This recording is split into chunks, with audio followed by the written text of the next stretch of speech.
여러분 안녕하십니까. 생방송 심층 토론 안문석입니다. 지역대학의 위기는 어제 오늘의 얘기는 아니죠. 대학 정원보다 수험생이 적어서 정원을 못 채우는 현상은 이미 시작이 됐고 코로나19 때문에 외국인 유학생 유치도 어려워져서 위기는 더욱 심화되고 있습니다.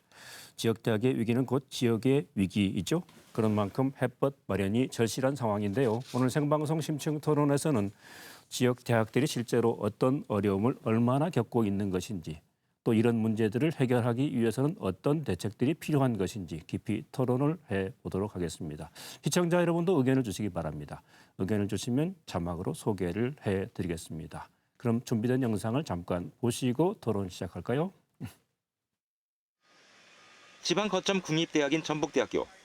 이번 정시원서 접수 결과 1,700여 명 모집에 8,100여 명이 지원해 4.79대 1의 평균 경쟁률을 기록했습니다. 지난해 3.17대 1보다 1.62포인트 상승했습니다. 학과별로는 수의학과가 13.67대 1로 최고치를 보였고 약학과 역시 11.33대 1로 높았습니다. 올해부터 공공기관의 지역인재 채용 비율이 30%로 확대된 것도 영향을 준 것으로 보입니다. 국립 거점대로서의 유상을 확고히 가지고 있고요. 둘째는 QS 아시아 세계대학 평가 이런 데에서 거점대 1, 2위를 다툴 정도로 굉장히 좋은 평가를 받고 있고 이 밖에 전주대가 2.4대 1로 지난해보다 다소 높아졌지만 원광대는 2.04대 1, 군산대는 1.13대 1, 우석대 1.1대 1로 지난해보다 낮아졌습니다. 세 군데 지원으로 인한 중복 합격자를 감안할 때 사실상 정원 미달선이라는 3대 1을 모두 밑돌았습니다. 서울 상위권 대학의 정시 모집 비율 확대 등으로 인해 지방대 회피 현상이 더욱 심화된 겁니다. 지방 사립대를 중심으로 해서 충원 부분에 있어서 상당히 위기 현상을 맞고 있고 앞으로 더 심화될 거다 이렇게 분석해 볼 수가 있는 거죠. 실제 이번 수도권의 평균 경쟁률이 6대 1인 가운데 지방대는 3.4대 1에 불과한 상황. 전북권 대학 대부분은 올해도 정시 합격자 발표 뒤 신입생 미충원 사태에 대한 걱정과 우려가 커지고 있습니다. 네, 오늘 먼저 나와주신 분들 소개해드리겠습니다. 김동원 전북대 총장 나오셨습니다. 안녕하십니까. 전북대학교 총장 김동원입니다. 한병도 더불어민주당 국회의원도 나와주셨습니다. 도민 여러분 반갑습니다. 한병도 의원입니다. 박명수 원광대 총장도 모셨습니다. 네, 반갑습니다. 원광대 박명수 총장입니다. 작년에 도내 많은 대학들이 이제 정원을 못 채워서 곤란을 겪었죠. 올해도 상황은 크게 달라지지는 않은 것 같은데요. 실제로 대학에서 체감하는 상황은 어떤지 좀 먼저 알아봐야 되겠죠. 전북대도 지금 정시 모집 진행 중에 있는 거죠. 네, 지금 그렇습니다. 상황은 어떻고 어떻게 예측을 하고 계십니까? 전북대도 예년과 마찬가지로 금년까지는 학생 충원이 별 어려움이 없이 이루어질 것으로 전망을 하고 있습니다. 그런데 교육은 미래를 내다보는 것이지 않겠습니까? 네. 잘 아시는 것처럼 학령 인구가 금년도에 약 23만 명이라면 앞으로 2040년에 가면 이것의 50% 수준으로 줄게 되어 있습니다. 그때 가면 서울대 인구학자 조형태 교수의 전망에 따르면 거점 대학도 그때 가면 학생을 채우지 못할 것이다 이런 전망이 나오고 있기 때문에 네. 저희도 대단히 긴장을 하고 있다 이렇게 말씀을 드리고 싶고요. 네. 결국 이런 그 학령 인구의 감소 문제는 대학의 위기와 더불어서 지역 소멸의 위기까지 가중시키고 있다고 보기 때문에 앞으로 우리가 좀 더 깊이 들여다보고 대책을 준비해야 된다 이렇게 생각하고 대학도 긴장하고 있습니다. 예. 원광대는 작년에 개교 이래 최대 미충원 사태 맞았지 않습니까? 네. 충격이 엄청 컸었는데 네. 올해는 어떻습니까? 올해는 뭐 평균 수준 정도 회복은 한 것 같습니다. 그렇지만 올해 입시 특징을 몇 가지로 요약을 해보면 자료 화면에서도 나왔습니다만 수도권 대학 집중 쏠림 현상이 작년보다 더 심화됐고 지방의 경우는 이제 거점 국립대 쏠림 그리고 이제 수험생들이 중소도시보다는 대도시를 선호하는 경향 이런 것들이 작년보다 더 심화돼 가지고 지방에 있는 특히 사립대학들이 상당히 고전을 면치 못하는 상황이 아닌가. 근데 사실은 이제 그보다 더 중요한 것은 그 양적으로 학생 수가 그 경쟁률이 감소되는 것보다도 대학에 들어오는 이제 학생들의 수준, 수능 시험의 어떤 수준이라든지 이런 것들이 훨씬 이제 낮은 등급의 자원들이 부족하니까요. 네네. 이제 그런 부분들이 이 변화가 지금 오고 있어서 고등교육 전반의 생태계가 지금 특히 지방대학의 경우에 흔들리고 있지 않는가 이런 염려가 있습니다. 예. 원광대는 한병도 의원님 지역구 안에 있습니까? 네, 그렇습니다. 네. 그래서 네, 관심들이 아니 갑을이 있는데요. 네. 갑 지역에 네. 있지만 네. 뭐 공동체로 보면은 가장 중요한 정확히 지역구는 네. 아니지만 그래도 그렇습니까? 익산시 안에 네, 있기 네. 때문에 네. 아무래도 대학이 어려우면 지역 사회가 어렵기 때문에 관심이 많을 텐데 네. 지금 도내 대학의 충원율 전국적인 충원율하고 비교해 보면 어떻습니까? 예, 우리 전북 지역이 4년제 대학 그리고 전북 대학 포함 90%의 충원율을 보였습니다. 전국 평균은 한 91.4% 정도 되거든요. 이 단순 수치로만 비교를 해보면 큰 문제가 없어 보이지만 수도권과 비교를 해봐야 됩니다. 서울, 경기, 인천의 종합대학과 평균을 비교를 해보면 수도권 대학은요 3년 연속 99% 이상의 충원율을 보이고 있습니다. 네, 여기에서 네. 확연한 차이가 난다는 것을 볼 수가 있고요. 충원율에서도 수도권과 비수도권 격차는 이 통계를 통해서도 알 수가 있습니다. 그런데 저희 전북 지역을 자세히 보면은 통계 수치를 보면은요, 저희들이 2019년도에는 충원율이 97.2%였습니다. 네. 그리고 2020년도에는 96.3%였고요. 그런데 갑자기 2021년도에 돼서 90%로 갑자기 떨어졌습니다. 근데 이제 더 우려는 앞으로 이런 현상이 지속된다면 특히 학령 인구 감소가 지속되고 있기 때문에 앞으로의 문제가 더 큰 문제로 대두되지 않을까 우리 전북 지역은 그런 우려를 하고 있습니다. 네. 학령 인구 감소도 걱정해야 되고 이제 그에 따라서 이제 충원율도 또 신경을 써야 되는 상황인데 엎친 데 덮친 격으로 지금 코로나19 상황이 2년 이상 계속되고 있지 않습니까? 그래서 대학들이 겪는 어려움은 훨씬 더 크게 지금 다가오고 있는 거죠, 김동원 총장님. 네, 그렇습니다. 코로나19 상황이 대학과도 많이 변화를 시켰는데 그중에 이제 코로나19 상황이 장기화되면서 많은 학생들이 장기적으로 편입학을 위해서 준비하고 있고 네, 네. 지금 무슨 말이냐면 재수나 반수를 하면서 다음 대학 입학을 준비하고 있고 또 일부 학생들은 수도권 대학으로 진학하기 위해서 편입학 준비를 하고 있다는 거죠. 그래서 네네. 저희 대학 같은 경우도 약 100여 명 이상 이런 편입생 준비생들이 늘고 있다. 네. 이런 부분은 결국 지역대학 위기가 앞으로 계속 가중될 것이라는 걸 예고하고 있다. 이렇게 볼 수 있겠습니다. 네. 원광대는 어떻습니까? 지금 김동원 총장님 말씀하신 대로 반수하는 학생도 많을 거고 거의 실제로 뭐 또 비슷한 유학생 유치도 현상이고요. 코로나 때문에 많이 힘들 것 같고 그럴 것 같은데 어떻습니까? 좀 더 특이한 현상을 말씀드리자면 초중등 교육 현장에서만 격차가 발생하는 게 아니고 네. 대학에서도 사실은 이제 학령 인구가 줄어드니까 과거에는 예를 들어서 특정 학과에 이제 한 4등급, 5등급 학생만 입학하다가 네. 자원이 줄어드니까 뭐 한 3분의 1 내지 4분의 1 정도는 그 이하의 등급의 학생들이 들어오잖아요. 그러면 네. 교수님이 어떻게 보면 이렇게 케어가 필요한 학생들이 많은데 비대면 상황이 2년 이상 지속돼서 그로 인한 이제 수업의 격차 또 대학 생활에 적응하는데 좀 애로를 겪는 학생들이 많이 생기고 그 학생들이 결국은 이제 반수생이나 한 학기 다니다가 2학기에 이제 편입해 가는 현상들 이런 것들이 이제 코로나로 인해서 특히 지방대학에 상당히 많이 큰 타격을 줬다고 봐지고요. 이제 기본적으로 제일 큰 타격은 외국인 유학생들이 올 수 없는 그런 상황들이 지금 네네. 장기적으로 그렇죠. 지속되고 네. 있어서 네.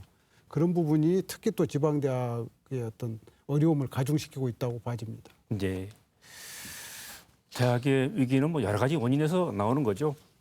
기본적으로는 뭐 저출산, 학령 인구 감소 이런 것이겠습니다만 돈과 사람이 서울로 몰리는 수도권 집중 현상 이런 것도 큰 원인이 될 수 있겠습니다. 그밖에도 뭐 크고 작은 작은 원인들이 많이 있을 텐데요. 먼저 수도권 집중은 좀 얘기를 해봐야 될 것 같은데 기본적으로는 경제적, 문화적 자원이 이제 지방하고 서울이 많이 차이 나기 때문에 그렇지 않겠습니까? 네, 근데 실제로 대학들에서 분석하고 있는 수도권 집중 현상 왜 그렇다고 보십니까? 자유롭게 얘기를 해보시죠. 일단 우리 이 인구가 수도권으로 이탈되고 있는 것은 누구나 다 알고 있는 일이지만 그 배경에는 가장 먼저 그 대학이 서열화되어 있다는 것이 네. 즉 서열화되고 고착화되어 있다는 것이 가장 큰 문제라고 하겠습니다. 네. 소위 스카이 대학이라고 하는 것이 우리나라 대학에서는 브랜드화돼 있죠. 네. 그래서 스카이 대학에 들어가는 것이 소위 말해서 지휘 권력을 확보하게 한다. 즉 졸업생들이 스카이 대학을 졸업을 해서 지휘 권력을 확보해서 나중에 사회에 진출하거나 취업을 했을 때 기득권을 유지하게 한다. 이런 그 배경이 깔려 있기 때문에 네네. 모든 학생들이 수도권으로 이렇게 갈려가는 것이죠. 결국 이거는 상당히 오랜 세월 동안 약 30년 이상 우리나라의 정책이 수도권 중심으로 진행되어 왔지 않나 이렇게 생각이 들고요.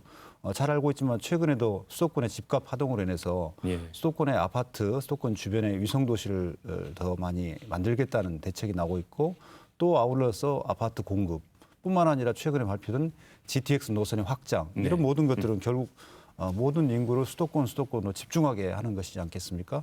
결국 이런 그 수도권 집중은 우리나라의 그 인구 병목, 공간 병목, 또 도시 병목, 주택 병목 모든 병목 현상을 만들어서 대한민국의 미래 전망을 어둡게 함에도 불구하고 아직 뾰족한 대책이 없는 상황입니다. 그런 상황에서 우리 학생들은 아까 그런 집중 현상에 따라 가면서 동시에 갈 수밖에 없는 것은 수도권에 좋은 일자리가 몰려 있습니다. 잘 아시는 것처럼 대기업의 봉사들이 대부분 80, 90%가 수도권에 집중되어 있지 않습니까? 네. 우리 전라북도에 대기업 본사가 있는 곳은 거의 할인이 유일할 것입니다. 그래서 그런 환경 속에서 학생들이 좋은 일자리를 찾아서 수도권으로 간다. 이거를 막을 수 있는 부모는 현실적으로 없을 것입니다. 네. 아울러서 여러 가지 문화, 경제 인프라가 수도권에 집중되는 건 다 현실이고요. 또 외국 대학과의 교류랄지 또 외국 기업과의 교류 이런 모든 것들이 지역보다는 수도권이 훨씬 더 원활하게 이루어지는 그런 형편에 있습니다. 결국 이 문제는 종합적으로 풀어야 되는 문제지 어느 한 가지 문제만 풀어서는 당장 문제를 풀어내기는 쉽지 않은 문제다 이렇게 말씀을 드릴 수 있겠습니다. 예. 저희 전북대학교만 해도 지금 취업률이 최근 들어서 50%대, 54% 이런 정도 하고 있는데요. 전북의 대졸자들은 대부분 다 60% 이하의 평균 이하의 취업률을 보이고 있다고 말씀드릴 수 있고 상대적으로 또 이 60% 이하의 취업자들도 대부분 아까 대기업이었기 때문에 중소기업 위주로 취업을 하고 있다 이렇게 말씀드리면 수도권의 취업의 일자리는 훨씬 더 양질의 일자리 또 중소기업보다는 좀 더 나은 환경에 있는 복지가 잘 되어 있는 기업들에 취업을 하고 있다 이런 것들을 주요 원인으로 살펴볼 수 있겠습니다. 예. 김동원 총장님이 이제 대학의 서열화 또 일자리가 또 서울에 집중돼 있는 것, 또 경제 문화 인프라가 또 수도권에 집중돼 있는 것 이런 말씀해 주셨는데 우리 박명 총장님은 어떻습니까? 사립대 입장에서 볼 때 좀 다른 측면이 있습니까? 시청자 여러분들의 이해를 돕기 위해서 구체적인 데이터를 좀 준비를 해왔습니다. 한번 보여드리면서 네네네. 설명을 좀 드려보겠습니다. 이제 뉴시스 2022년 1월 7일에 나온 그 도표인데요. 네. 여기에 보면은 지방 소멸의 가능성이 높은 지방과 그 지방에 소재하고 있는 대학 소멸 위기가 정비례하고 있다는 것을 보여주는 도표죠. 네. 서울에서 가장 먼 전남, 또 부산, 경남, 또 산이 많은 강원도 이런 지역들이 그 지방 소멸 가능성이 높은 지역으로 분류돼 있고 거기에 소재하고 있는 대학들이 역시 소멸 위기에 처하고 있습니다. 그러니까 이 얘기를 이제 종합적으로 좀 정리를 하자면 김동원 총장님 말씀하신 대로 정부 수립 이래로 의도했든 의도하지 않았든 우리 대한민국은 수도권 위주 정책이 굉장히 위기를 심화했다. 2020년에 굉장히 중요한 현상이 하나 일어났습니다. 수도권 인구와 지방 인구의 데드크로스가 발생했죠. 2020년 연말에 수도권 인구는 2,596만이었고 우리 지방 인구는 2,582만. 수도권 인구가 1년 전에 14만 명을 초월했습니다. 국토 면적은 11.8%밖에 되지 않는데 인구는 50.1%가 살고 있죠. 여기에 이제 조금 전에 김 총장님 말씀하신 대로 대기업 본사의 95%, 네. 중소기업 그 벤처 투자액의 77%, 예금의 70%, 20대 대학 랭킹 네. 80% 이상이 수도권에 집중돼 있기 때문에 우리 젊은이들이나 또 그 젊은이들을 뒷받침하는 학부형님들 입장에 놓고 볼 때 지방도시보다는 수도권에 기회가 많잖아요. 네. 이런 엄청난 격차, 이 부분이 오늘날 지방 위기, 지역대학의 위기에 가장 큰 원인이 아닌가. 그래서 이 수도권과 지방 간의 격차를 해소하는 데서부터 지방대학의 위기도 해법이 나오지 않을까 그렇게 생각을 합니다. 예. 지금 이제 지역대학의 위기의 원인을 살펴보면서 수도권 집중 현상을 보고 있는 건데요. 어떻습니까? 한병도 의원께서는 어떻게 보고 계십니까? 예, 저도 정말 많은 부분을 우리 두 총장님 말씀에 공감을 합니다. 핵심은 우리 일자리라고 생각이 드는데요. 그러니까 경제, 문화, 인구가 수도권 집중 현상이 계속 가속화되고 있다는 것입니다. 네. 총 인구를 보더라도 수도권 인구가 이미 50% 이상이 넘어섰고요. 국내 예를 들어 1,000대 기업으로 확대를 하더라도 기업 본사의 70% 이상이 수도권에 존재를 합니다. 1인당 개인 소득도요. 당연히 서울이 계속 1위를 하고 있고요. 지역 총소득의 55%를 수도권에 집중돼 있습니다. 정말 심각한 상황으로 치닫고 있는데 네. 예를 들어서 새로운 기업을 창출하는 유니콘 기업이라고 하잖아요. 이 정부가 선정하는 기업 가치 100억 원 이상의 유니콘 기업의 88%가 수도권에 집중이 돼 있습니다. 그럼 또 미래 가치를 보면 1,000억 원 이상의 투자를 받은 스타트업도요. 92.6%가 수도권에 집중돼 있습니다. 모든 게 수도권으로 블랙홀처럼 빨려 들어가는 현상이 있는데 이건 굉장히 국가적 전체적으로 봤을 때도 위기 상황으로 저희들은 진단을 해야 될 정도라고 생각이 듭니다. 그런데 우리 교육부하고 교육개발원에서요. 2020년도에 조사를 했는데요. 우리 전라북도의 고등교육기관, 전문대학, 대학원, 대학 전부 포함을 해서 졸업자 취업률이 64.3%입니다. 아주 낮은 편이거든요. 그러니까 우리 그 청년들이 봤을 때는 수도권으로 가면 왠지 취업이 잘 될 것 같고 지방보다는 수도권이 우월해 보이고 이런 현상까지 나타난다고 저는 보고 있습니다.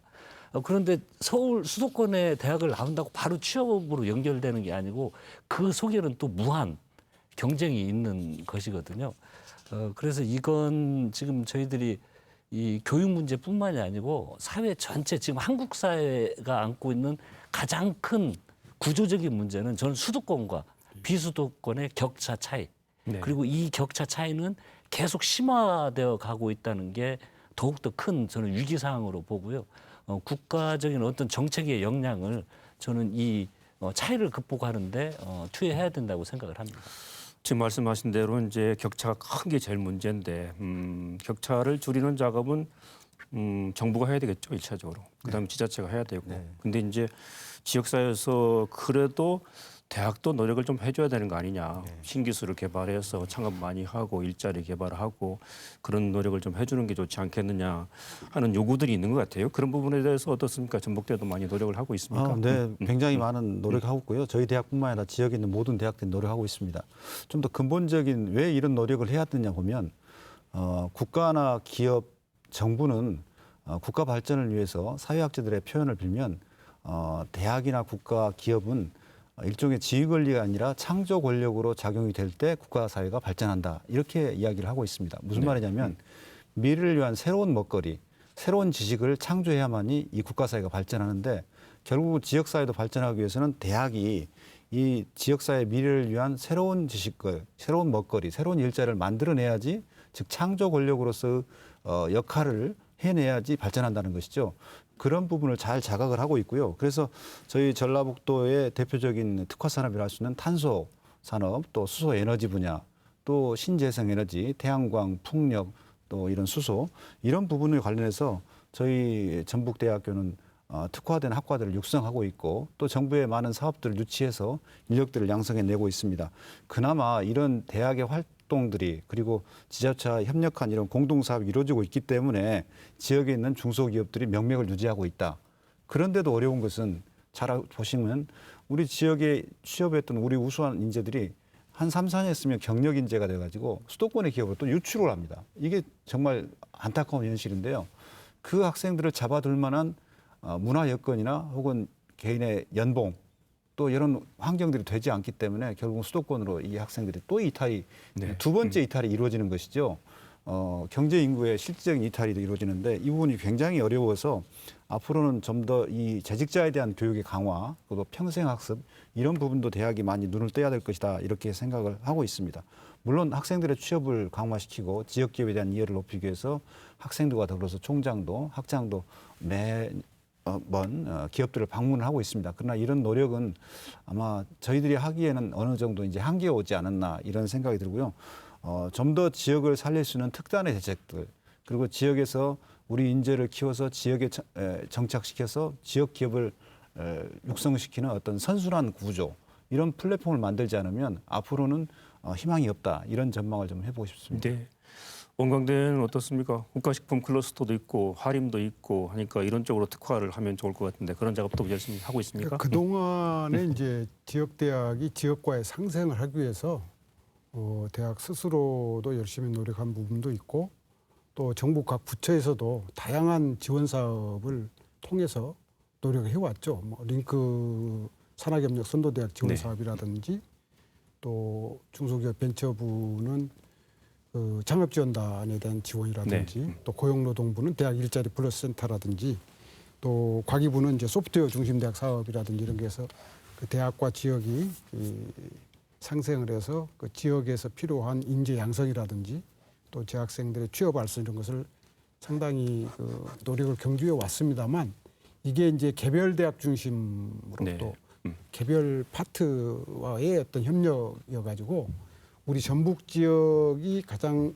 핵심적으로 요구하는 어떤 특화 산업이라든지 거기에 필요한 인재를 집중적으로 양성하는 지자체와 대학 간의 어떤 협력 기반 플랫폼 같은 건 없었습니다. 네. 이런 부분이 이제 사실 정부에서 특히 균형 발전을 위해서 지원하는 게 이제 RIS 사업인데 네. 이 부분이 반드시 우리 전북이 좀 유치해야 전북 지역에 맞는 인재 육성도 가능하고 또 지역 특화 산업 발전에도 기여할 수 있고 그러지 않겠냐. 그래서 이제 그런 부분에 대해서 지금 김 총장님이 아주 발벗고 뛰고 계셔서 그 부분에 대한 좀 그 정치권의 협력도 좀 더 필요할 것 같고 그렇습니다. 이제 RIS는 이제 대응책을 어떻게 하면 좋겠느냐 하는 부분에서 집중적으로 얘기를 해보도록 하고요.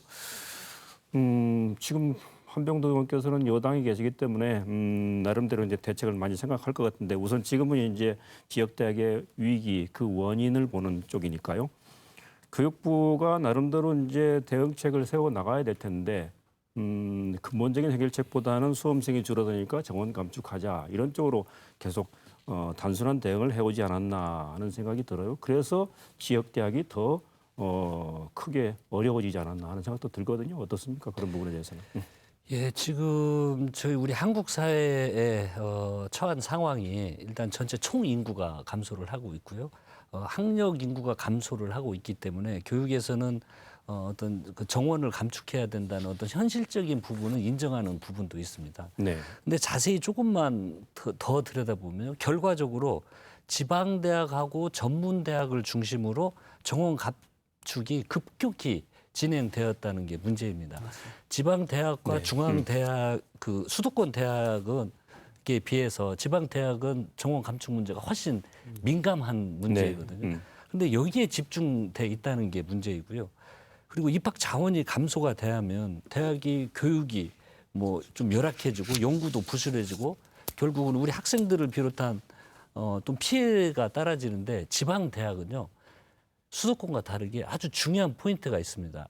지역 공동체와 아주 밀접한 연관이 돼 있기 때문에 이러한 자원 감소는 공동체의 어떤 혼란까지 야기시킬 수가 있기 때문에 정부에서 정책을 필 때에는 이런 점을 면밀히 저는 고려를 해야 된다고 생각이 듭니다. 지방대학 상황에 대해서는 특별한 지원과 배려를 미리 설계를 하고 종합적으로 검토를 하고 관리 방안을 마련을 해야 되거든요.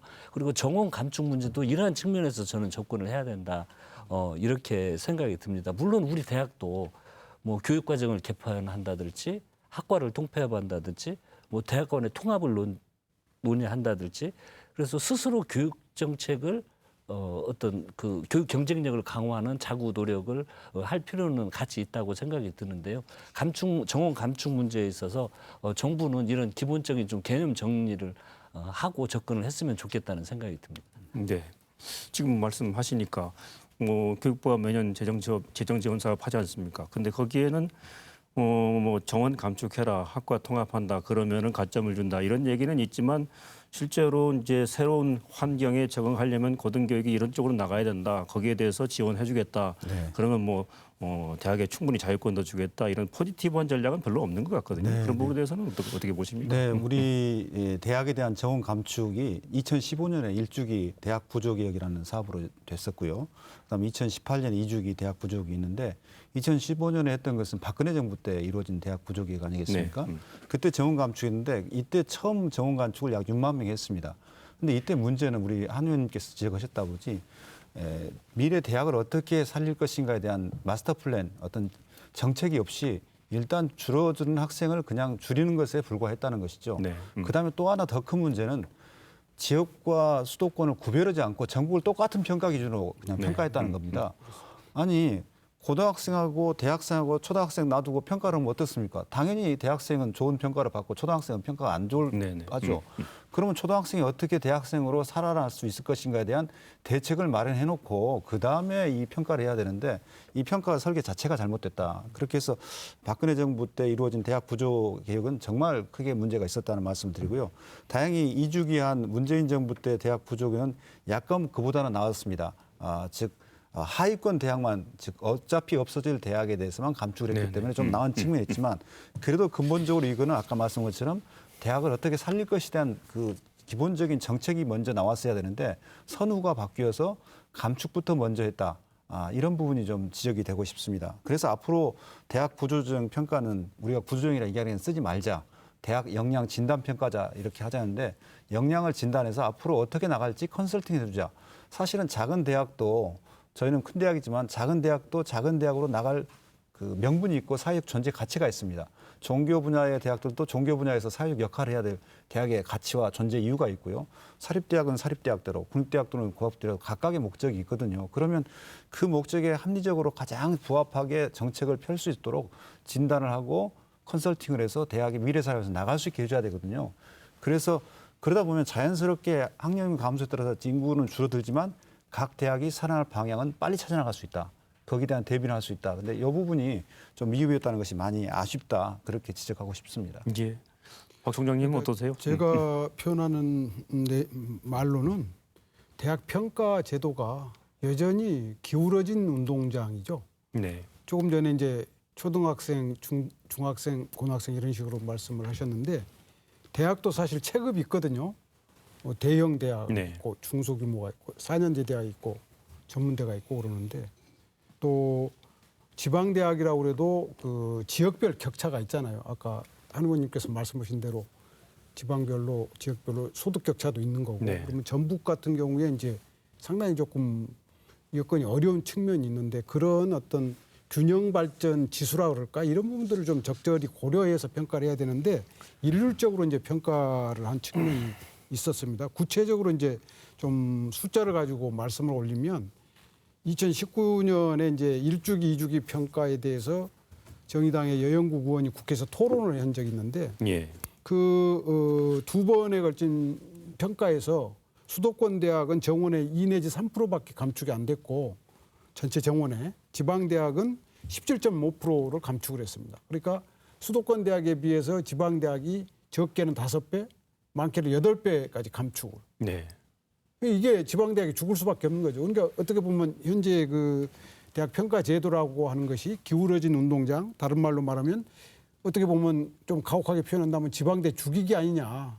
어떤 그 적절한 균형 지수를 좀 고려한 네. 지역별 특성을 고려한 새로운 어떤 평가 시스템이 이제 도입돼야 된다. 이제 그런 말씀을 좀 드리고 싶고 또 하나는 이제 지금 사실상 저성장 기조가 지속되는 가운데 정부의 각종 수도권 규제가 풀려버렸어요. 대학 진입만 하나 막아놓은 정도로 지금 네. 수도권 규제가 풀려버렸습니다. 그러니까 갈수록 정부 정책은 수도권 집중이 되니까 지방대학은 분리할 수밖에 없는 이런 부분을 최소한 평가 과정에서는 좀 적절히 배려해가지고 새로운 시스템을 만들어줄 필요가 있다 이런 말씀을 좀 드립니다. 네. 지금 말씀하신 대로 이제 정부의 정책 잘못된 부분 많고 특히 대학 평가 제도는 그동안에 지방 대학에 많이 불리하게 돼 있는 그런 측면도 있고 위기의 원인에 대해서는 뭐 다양한 분석들이 있고 연구도 많이 되어 있는 것 같습니다. 그런 것들을 잘 추려서 해법을 찾아 나가는 게 매우 중요하겠죠. 그래서 이제 우리 두 분 총장님이나 이제 한 의원님 이런 분들이 열심히 노력을 하고 계신데 우리 김동원 총장님께서는 지금 거점 국립대 총장 협의회장도 하고 계시지 않습니까? 그 이제 국립거점대 협의회 차원에서 요즘 많은 대안들을 제시하고 계시죠. 네. 그 핵심적인 내용을 좀 소개해 주시죠.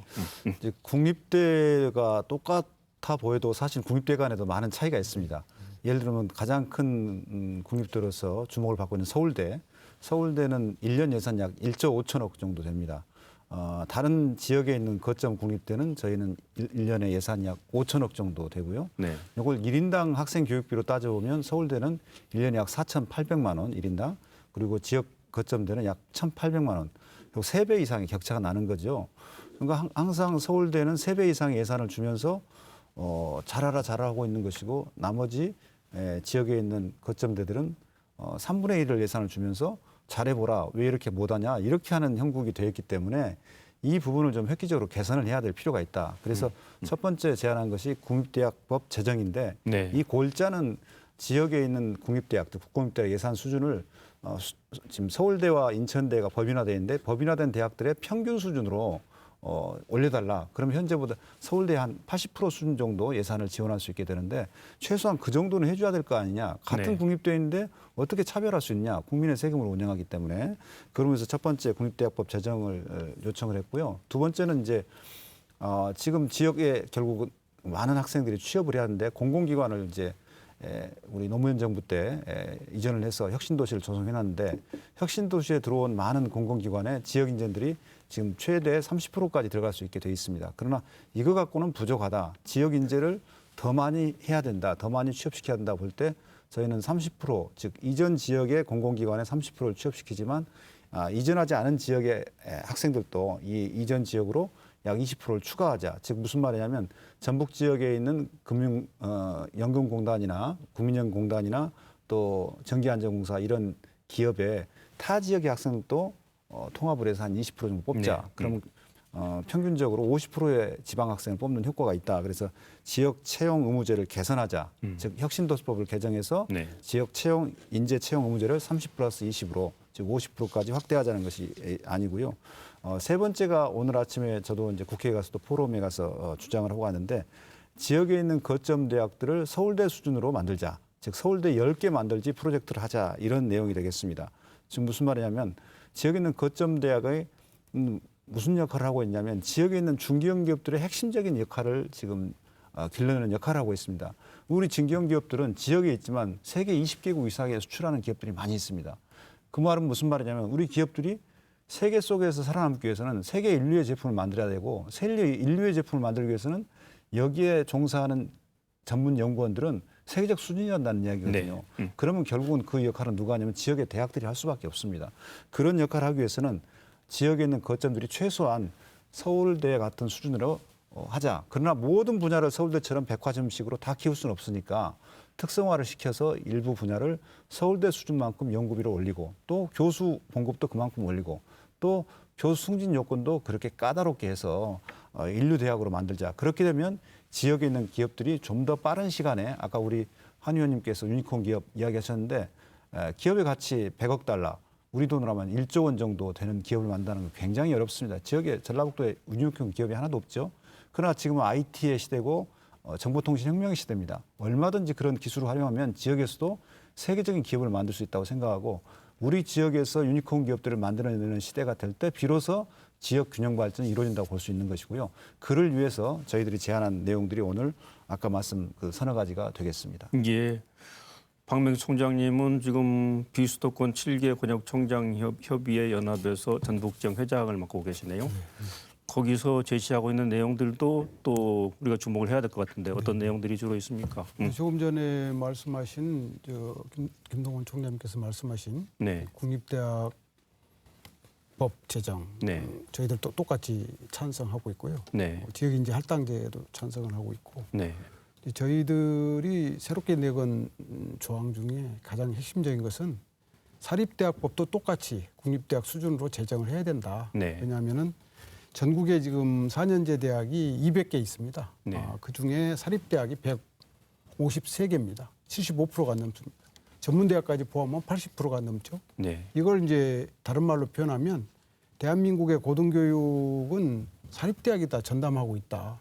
어떻게 보면 국가가 공교육을 통해서 공교육비 투자를 통해서 감당해야 할 몫을 학생 스스로나 학부형들이 감당하고 있다. 이제 그 아주 심각한 아주 통계를 또 제가 자료를 하나 준비를 해왔습니다. 네. 저희 대한민국의 학생 1인당 그 공교육비가 초등학생, 중고등학생보다 낮습니다. 네. 여기 보시면 중등학생이 이제 달러로 말하면 14,978불인데 우리 대학생은 11,290불입니다. 네. OECD 평균이 17,065달러인데 우리 대한민국은 11,290달러. OECD 평균의 60% 수준에 머물고 있습니다. 그러니까 이래 놓고도 무슨 대한민국이 글로벌 경쟁력을 외칠 수 있겠는가. 그 OECD 평균을 이제 100으로 잡으면 지금 현재 60밖에 안 돼 있으니까 그걸 100으로 끌어올리고 40의 부분을 더 투자를 좀 해달라. 그걸 국립대학법이라든지 이 사립대학법에 이제 고등교육 뭐 교부금법 같은 것들을 좀 담아가지고 네. 그렇게 될 때 결국은 이제 사립대학에 자녀를 보내는 학부형들의 부담도 줄어들고 또 실제로 지금 아까 그 서울대 학생들이 4,800만 원이라고 그랬는데요. 지방대는 그 6분의 1 수준입니다. 네. 그 중에서도 또 사립대는 또 낮습니다.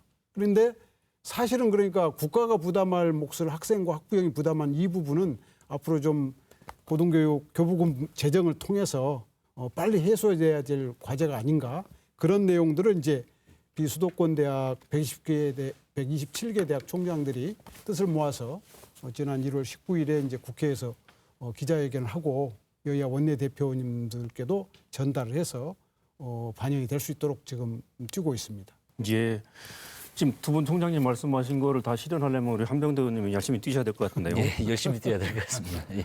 지금 말씀하신 혁신도시법 나왔죠 벌써. 네. 국립대학법 제정해야 되죠. 사립대학법도 만들어야 되죠. 지금 또 논의가 되고 있는 것도 있더만요 보니까. 예. 지방대 육성법 또 균형발전특별법 이런 것들이 다양하게 국회에서 논의가 되고 있더만요. 이런 예. 것들이 좀 진전되는 것이 있습니까? 예, 지금 논의가 되고 뭐 일부 그 소위에서 논의가 되고 있는 것이 있고 소위에서 논의를 했지만 결론을 못 내서 지금 계류돼 있는 것들도 다양하게 있는데요. 네. 저희들이 조금 이 법안 관련돼서 좀 거슬러 올라가면 2014년도에 네. 박근혜 정부에서 그 지방대학 육성법을 제정을 했는데 네. 그때가 문제가 뭐였냐면 법을 제정을 해놓고 이 어떤 정책 실현에 대한 의지가 전혀 없었습니다. 네. 그리고 그 실현 의지가 부족한 것뿐만이 아니고 당시에는 어떤 고등교육에 대한 철학의 부재 문제가 있어서 실현이 전혀 안 되고 실효성이 없는 법으로 전락이 돼 버렸습니다. 그런데 네. 이제 21대에 들어서 좀 더 구체적이고 우리 시민들이 호응하는 국민들이 호응하는 법들이 나오기도 했는데요. 예를 들어보자면 21대 국회 개정안 중에서 이 작년 2월에 통과된 법입니다. 지방 의대하고 로스쿨을 지원할 때 중학교 학력을 보는 이런 제도를 통과를 시키니까 각 지역의 학부모들이 굉장한 호응이 일어났던 법안이 있습니다. 이런 좀 실효성 있는 법안들을 앞으로 꼼꼼히 챙길 필요가 있다는 생각이 들고요. 또 방금 우리 총장님들 말씀하셨던 그 지방대학의 계획을 수립하는 데 있어서 지방자치단체가 좀 참여를 하는 입법적인 내용도 있고요. 네. 또 학령 인구 감소 때문에 우리 신입생 충원에 어려움이 있는데 그 지방을 지원하는 기본 계획을 수립을 하고 또 지방대학 육성위원회가 실질적으로 역할도 하고 실질적으로 역할을 하기 위해서는 유상이 격상이 돼야 되겠다. 그래서 대통령 직속위원회로 격상하는 이런 내용들도 있습니다. 네. 또 총장님도 잘 아시는 국립대학법 제정안도 있고 또 혁신도시가 공공기관으로 이전됐을 때 의무 채용 비율을 50% 하자는 내용이 국토위 소위에서 논의를 했습니다. 방금 총장님 말씀하셨듯이 30%는 우리 지역 인재를 채용을 하는데 중요한 건 수도권을 제외한 다른 지역 인재를 20%를 채용을 해서 50%로 올리는 건데 30%는 지금 돼 있는 거죠? 그렇습니다. 네. 근데 20%를 더 해서 이제 50%로 지방 네. 인재 채용을 하자라는 거였는데 소위에서 한번 논의가 되고 진행이 안 되고 있습니다. 그래서 네. 이건 제가 오늘 좀 토론을 거치면서 저 개인적으로도 느끼는 게 많아가지고 네. 국토위를 통해서 좀 바로 점검을 해볼 필요가 있다고 오늘 네. 또 느끼기도 했고요. 또 이건 제가 이제 그 대표 발의한 건데 인구 감소 지역 특별법 같이 지역의 소멸 위기를 막기 위한 이건 재정법이기도 합니다. 지역 대학과 우리 지역 주민, 지역 사회 간의 교류 협력을 좀 활성화하는 법안 이런 법안들도 현재 계류 중인데요. 이것도 행안위에서 좀 꼼꼼히 챙겨보도록 하겠습니다.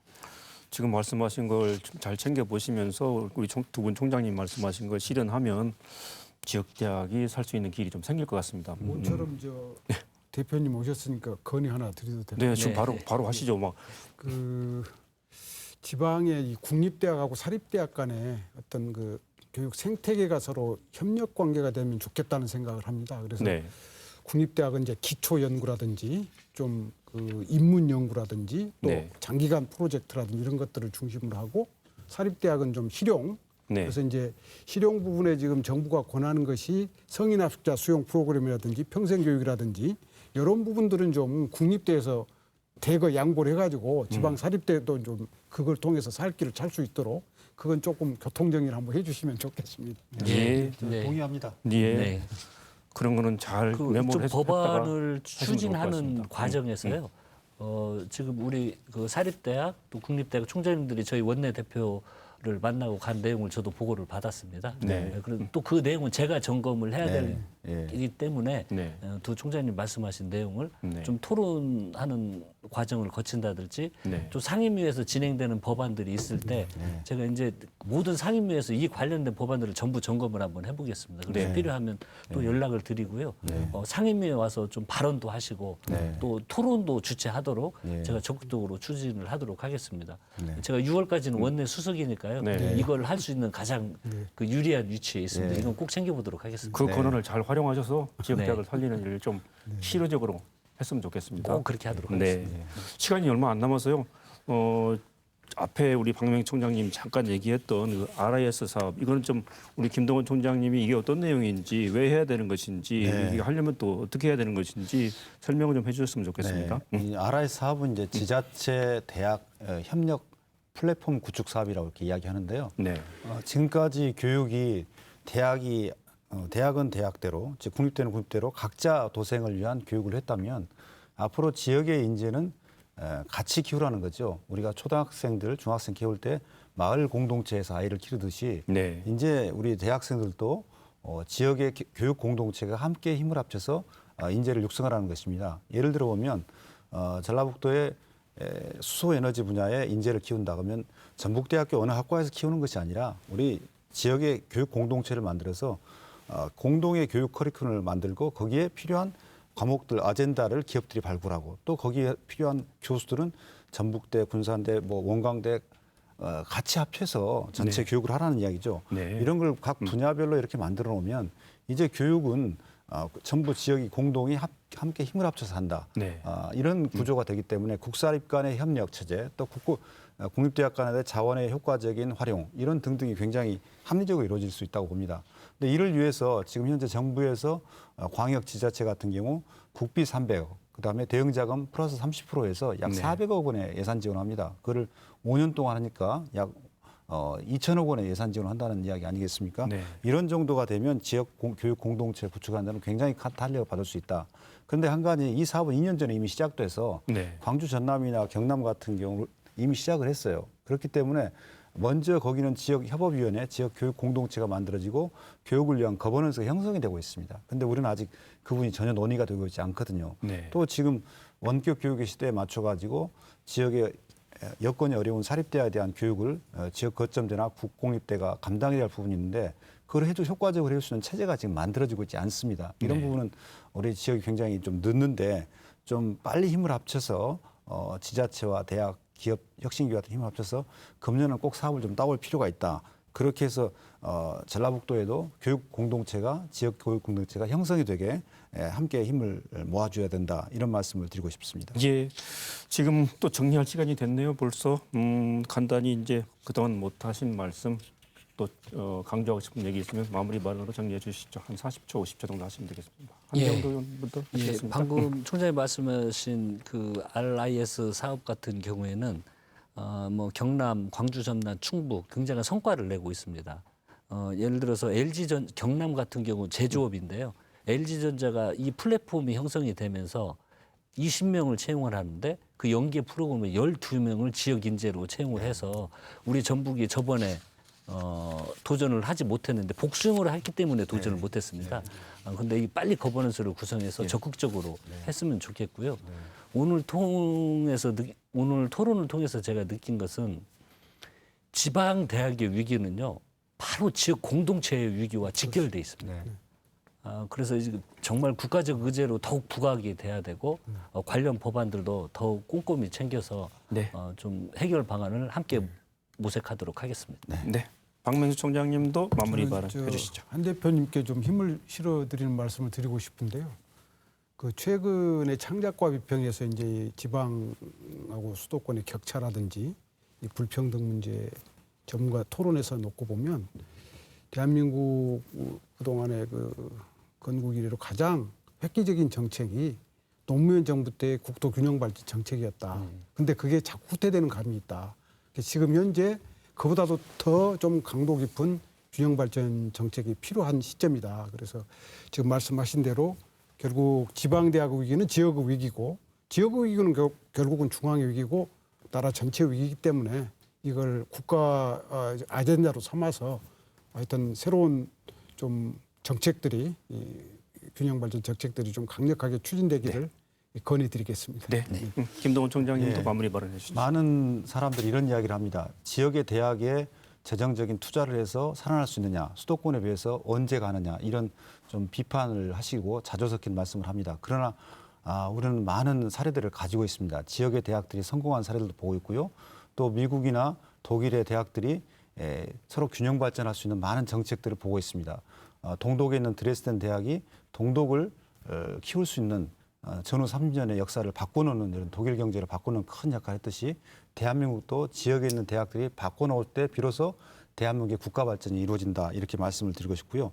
한 가지 더 말씀드리고 싶으면 이제 대학은 대학 홀로 설 수 있는 시대가 아닙니다. 대학과 지역은 같이 함께 공진화해야 됩니다. 우리가 흔히 쿼드러플 헬릭스라고 하는데 대학, 그다음에 지자체, 기업 그리고 지역사회 공동체가 함께 힘을 합쳐서 공진화해야지 지역사회를 살릴 수 있고 지역의 경제 발전을 이룰 수 있다. 그래서 대학은 거기에 출발점이다. 대학은 사양산업이 아니고 이제 대학을 키워야지 비로소 지역의 경제가 보이기 시작한다. 이 부분에 우리 많은 관심을 기울였으면 좋겠습니다. 예. 오늘 대학의 위기 극복을 위한 좋은 말씀 많이 해주셨는데요. 이런 얘기들이 하나하나 실현이 돼 나가야 되겠죠. 그러기 위해서는 먼저 지자체 그리고 지역사회 모두가 지역대학이 육성되고 지역산업 발전이 가능하고 또 그 바탕 위에서 인재들이 정착하고 또 다시 대학이 또 더 산업이 더 발전할 수 있다. 이런 선순환 구조를 만들 수 있다는 것을 인식하는 것이 가장 중요하다고 생각이 됩니다. 오늘 토론 여기서 정리하겠습니다. 다음 시간에 다시 뵙겠습니다. 감사합니다.